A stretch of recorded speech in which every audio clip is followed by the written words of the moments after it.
ሁለተኛው ጥያቄ አንድ ያልታወቀው ቁጥር በ9 ተባዝቶ 20 ሲደመርበት 200 ይሆናል። የእኩልነት አረፍተ ነገር በመጠቀም የተለዋጩን ዋጋ ፍቱ ነው የሚለው። ስለዚህ አንድ ያልታወቀ ቁጥር ያንን ሸ ብትለው ወይም ኤክስ ማለት ትችላለህ። ሸ ሲባዛ በ9 አይደለም የሚለው 9 ሺ 9 ሺ ሲደመር 20 እኩል ይሆናል ስንት ነው እያለን ያለው 200 ቢሆን። ስለዚህ አረፍተ ነገሩን ፍቱ ነው የሚለው። ይሄ ማለት የተለዋጩን ዋጋ የሸን ዋጋ ነው የምንፈልገው ማለት ነው። ስለዚህ ሸ ብቻውን እንዲቀርልኝ 9 እኩል ይሆናል እና 20ን ወደዛ ወስዳታለሁ ከእኩል ይሆናል ወደዛ 200 ሲቀነስ 20 ወደዛ ስትሄድ ምን ትሆናለች? መቀነስ ትሆናለች። ሲቀነስ 20 አየው። ስለዚህ አሁን ምንድነው የምናደርገው? 9 እኩል ይሆናል 200 ሲቀነስ 20 ስንት ይሆናል? 180 አይደለ?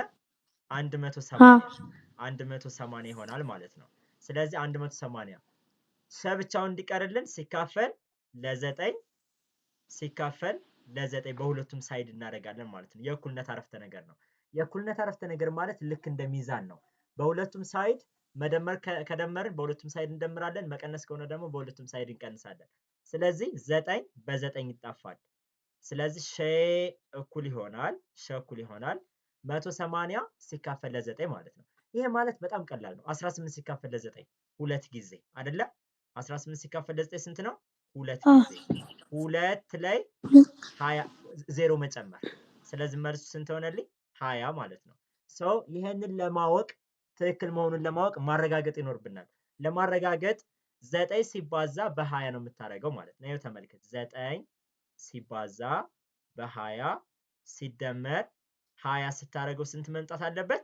200 መምጣት አለበት። 9 ሲባዛ በ20 ስንት ነው? 9 ሲባዛ በ2 18 አንድ 0 ሲጨምርበት 180 አይደለ? 180 ሲደመር 20 ስንት ነው? 200። ስለዚህ 200 ትክክል ነን ማለት ነው።